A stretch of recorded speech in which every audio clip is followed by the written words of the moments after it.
Qui sont les non-dériveurs d'aujourd'hui sur qui vous n'avez aucune prise?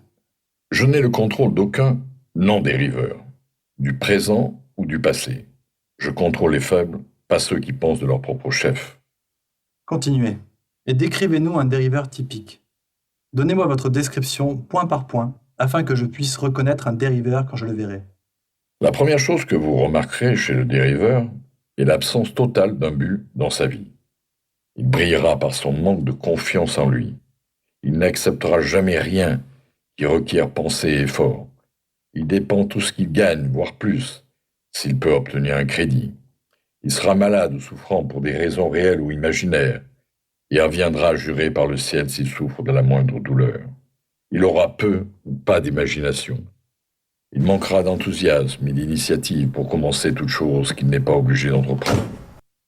Et il exprimera pleinement ses faiblesses en choisissant si possible le chemin qui lui opposera le moins de résistance. Il aura un mauvais caractère et des difficultés pour contrôler ses émotions. Sa personnalité sera dénouée de magnétisme. Il n'attirera pas d'autres personnes. Il aura des opinions sur tout, mais des connaissances précises sur rien. Il sera souvent touche-à-tout, et bon à rien la plupart du temps.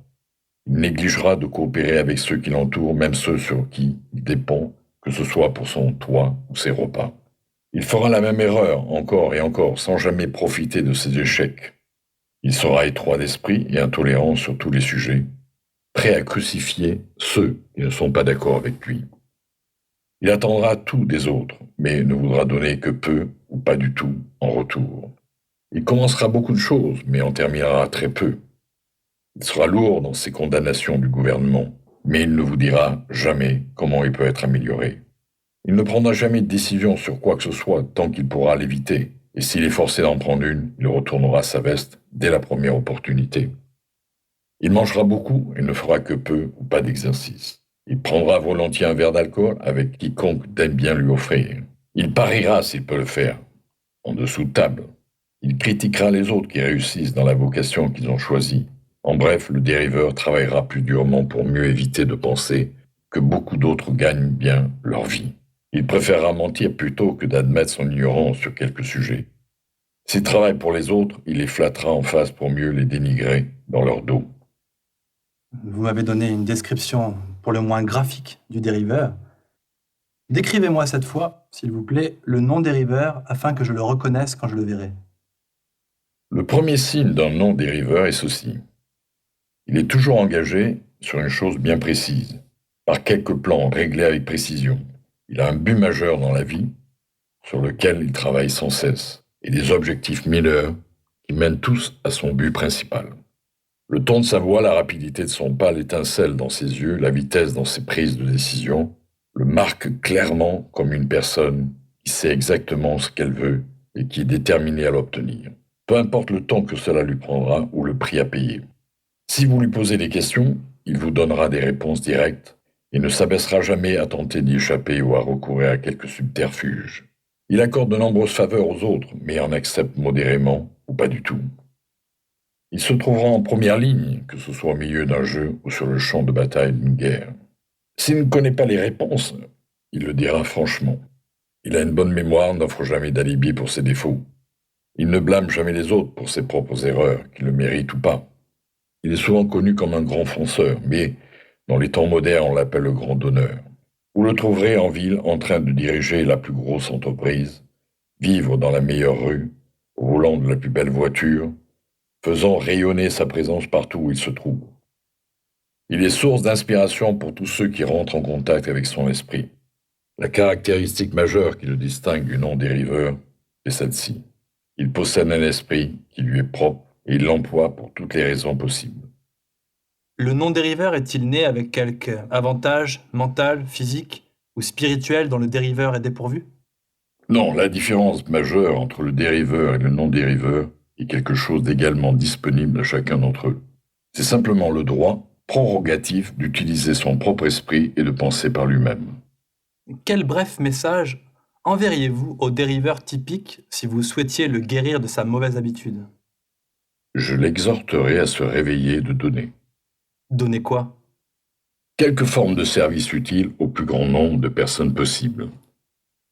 Donc, le non-dériveur est supposé donner? C'est cela? Oui, s'il s'attend à recevoir, et il doit donner avant de recevoir. Certaines personnes doutent de votre existence. Je ne m'inquiéterais pas pour ça si j'étais à votre place.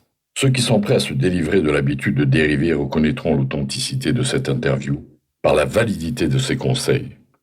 Les autres ne valent pas la peine du mal qu'il faudrait pour les en délivrer.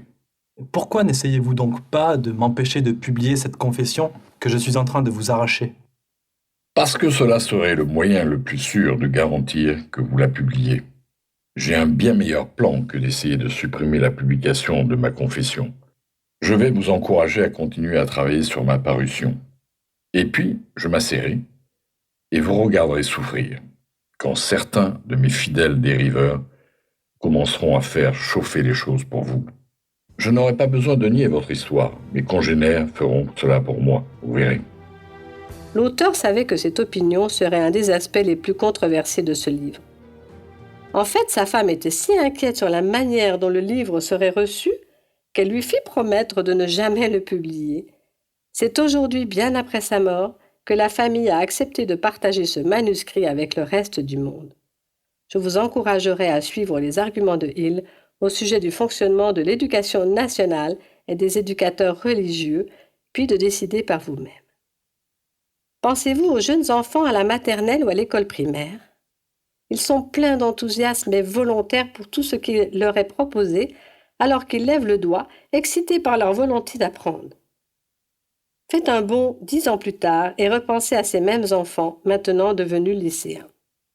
Ceux-là même qui sont assis au fond de la classe. Ils évitent de croiser le regard des adultes et ne sont absolument plus volontaires pour poser ne serait-ce qu'une question. Ils se sont déconnectés du processus d'apprentissage. Que leur est-il arrivé? 10 ans d'éducation publique. Ils s'imaginent que faire une erreur les exposera au ridicule et au mépris. Ils cessent donc de participer pour se protéger. Ils apprennent que toutes les solutions à leurs problèmes et leurs conflits ne se trouvent pas entre leurs mains, mais dans celles du professeur, le représentant des autorités. Agir indépendamment face aux conflits provoque les remontrances rapides et des représailles du professeur.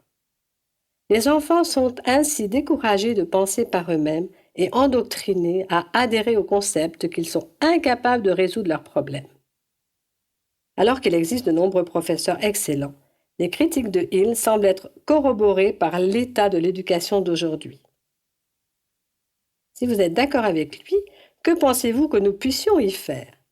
Une chose que nous devrions faire est de rechercher ces écoles et ces professeurs qui encouragent la pensée indépendante de leurs étudiants et les applaudir pour leur courage.